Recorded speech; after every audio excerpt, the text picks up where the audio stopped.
Welcome to Pre-Market Analysis by Lakshmi Shri Investments and Securities Limited. Hello friends, welcome back to Lakshmi Shri pre market analysis video 25 October 2024। Nifty में आज हल्के से हम लोग sideways के साथ भले ही शुरुआत किए थे, लेकिन देखने वाली चीज जो थी हमारे लिए इंपॉर्टेंट जो लेवल था वो था 24,300 का। 24,300 का अगर हम नीचे जाते तो डेली टाइम फ्रेम पे अगर आप देखेंगे तो पूरा का पूरा आज का जो सेशन हमारे लिए क्लोज हुआ है पूरा इनसाइड डे की तरह इनसाइड बार क्लोज हुआ है। तो हमारी जो इंपॉर्टेंट सपोर्ट है वो 24,300 का है। 24,300 का अगर नीचे हम लोग जाते हैं तभी कुछ सेल की अपॉर्चुनिटीज हम लोग को मिल सकती है। जो लेवल हमारा सपोर्टिंग एरिया है वो 300 का है। यहाँ से अगर ब्रेकआउट हम लोग को प्ले करना है तो हम लोग को सस्टेन करना पड़ेगा 24,650 के ऊपर। अगर हम लोग 24,650 के ऊपर अगर सस्टेन करना स्टार्ट करते हैं तो अभी एक पुल बैक देखने के लिए 20 डे मूविंग एवरेज तक हम लोगों को मिल सकता है। थोड़ा सा इंतजार करना पड़ेगा। अभी मार्केट ने पूरा अगर देखा जो स्ट्रक्चर बनाया हुआ है ये हेड एंड शोल्डर का पूरा एक स्ट्रक्चर है और इसको रिटेस्ट करने के लिए एक बार जरूर हम लोग 24,500 या 650 तक एक बार जाएंगे। उसके बाद अगर वहाँ रिजेक्शन मिलता है तो कंटिन्यू सेलिंग हम लोग को देखने के लिए मिल सकती है। जो नीचे में टारगेट्स हमें लग रहे हैं कि 24,000 तक टारगेट भी आ सकते हैं, लेकिन 24,300 अगर नहीं तोड़ता है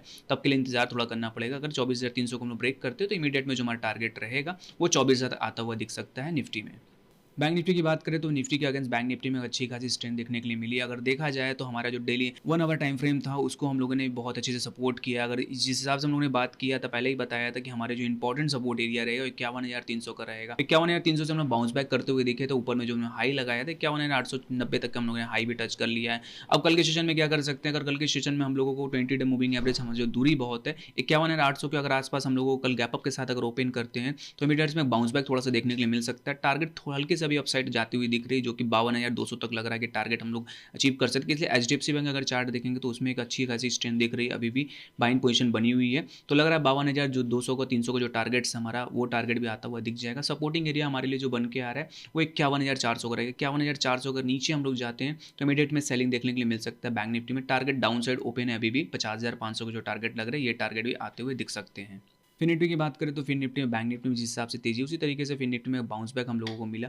ओवरऑल देखा जाए तो बाइंग एरिया तभी फिन निफ्टी में हम लोग यहाँ कंसीडर करेंगे जब कि 24,000 के ऊपर हम लोग टिकना स्टार्ट करेंगे। अभी 24,000 के ऊपर नहीं है। सीपीआर के अंदर भी ट्रेड करते हुए हम लोग दिख रहे हैं। 24,000 जैसे ही हम लोग क्रॉस करेंगे, गैप अप के साथ कल के सेशन में हम लोग को ओपनिंग मिलता है तो यहाँ थोड़ा सा वेट करेंगे स्ट्रक्चर बनने का और उसके बाद 20 डे मूविंग एवरेज हम लोग को सपोर्टिंग में आ जाएगा जो कि राइजिंग बनता हुआ दिख जाएगा 1 आवर के टाइम फ्रेम पे। तो यहाँ से बाइंग जरूर कर सकते हैं। ऊपर में जो टारगेट्स रहेंगे 24,200 तक 250 तक के जो टारगेट लग रहे हैं ये टारगेट हम लोगों को मिल सकते हैं। सपोर्ट एरिया की बात करें तो हमारे लिए इंपॉर्टेंट सपोर्ट रहेगा वो 23,700 का रहेगा। 23,700 के अगर नीचे जाते तो पूरा ट्रेंड रिवर्सल ही आता हुआ दिखेगा हम लोगों को। तो हमारा जो स्विंग लो है वहां तक हम लोग आते हुए दिख सकते हैं जो कि 23,300 तक लग रहा है कि ये लेवल भी आते हुए दिख सकते हैं। तो कल के सेशन थोड़ा सा वेट करेंगे। 24,000 के ऊपर अगर जाता है तो ही बाइंग का कुछ प्लान करेंगे, तो वेट एंड वॉच करेंगे। नीचे में जो हमारे सपोर्टिंग एरिया है 23,600 का 23,700 का जो सपोर्टिंग एरिया है अगर उसको तोड़ता है तभी कुछ सेल का प्लान करेंगे, नहीं तो थोड़ा हम लोग को इंतजार करना पड़ेगा। मिड कैप की बात करें तो मिड कैप में 2 दिन से हम लोग को पुल बैक देखने के लिए मिला। आज भी थोड़ी सी तेजी मिड कैप में मिली, लेकिन वो तेजी नहीं मिल रही है जो एक पुल बैक में तेजी होती है। थोड़ा सा इंतजार करना पड़ेगा मिड कैप का।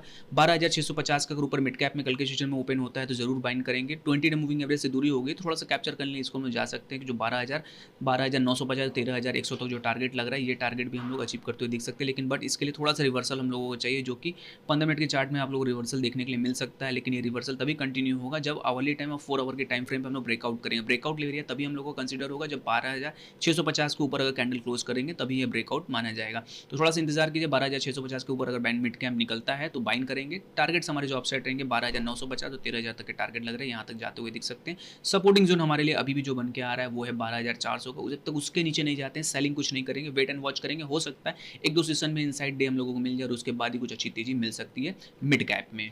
Open instant demat and trading account with eKYC. Visit kyc.lakshmishri.com. Stock to watch की सीरीज जो स्टॉक आपकी वॉच लिस्ट में होना चाहिए वो है गुजरात अल्कली का। गुजरात अल्कली में अगर देखेंगे तो पूरा स्ट्रक्चर बना हुआ है, यहाँ पैटर्न हम लोगों को दिख रहा है। डेली टाइम फ्रेम की अगर मैं बात करूँ तो पूरा का वीसीपी पैटर्न का यहाँ ब्रेकआउट दिख रहा है। मल्टीपल लेवल पे हम लोगों ने यहाँ रीटेस्ट कर लिया अपने रेजिस्टेंस एरिया को। अब लग रहा है यहाँ से 20 डे मूविंग एवरेज का सपोर्ट मिल चुका है और आज के सेशन में अगर देखा जाए तो एक अच्छी खासी वॉल्यूम के साथ यहाँ हम लोगों ने ट्रेड किया है। तो इमीडिएट में अगर देखा जाए तो 840 के ऊपर कल के सेशन में ओपनिंग हम लोग को मिलती है तो बाइंड कर सकते हैं। टारगेट्स अपसाइड स्विंग हाई हमारा रहेगा जो कि 950 तक का टारगेट लग रहा है कि ये भी टारगेट हम लोग अचीव करते हुए दिख सकते हैं शॉर्ट टर्म में। इमीडिएट्स अगर सपोर्ट एरिया की बात करें तो हमारे जो मेजर सपोर्ट जोन बन के आ रहा है वो बन के आएगा 800 का। 800 के नीचे अगर जाते हैं तो ये पूरा ब्रेकआउट फेल होता हुआ दिखेगा। लेकिन ओवरऑल लग रहा है कि ये स्टॉक्स में निफ्टी के अगेंस्ट में एक अच्छा अल्फा जनरेट कर रहा है, तो चांसेस यहाँ से ज़्यादा है कि ये स्टॉक बाउंस बैक कर सकता है। जो टारगेट्स हमारे अपसाइड रहेंगे वो 950 तक के टारगेट लग रहे हैं कि गुजरात अल्कली में शॉर्ट टर्म में आप लोगों को मिल सकता है। तो इसको अपने वॉच लिस्ट में रख सकते हैं शॉर्ट टर्म के लिए, बाई के लिए। डेली से कंटेंट के लिए हमारे वीडियो को लाइक शेयर और कमेंट कीजिए और हमारे चैनल को सब्सक्राइब कीजिए। Thank you.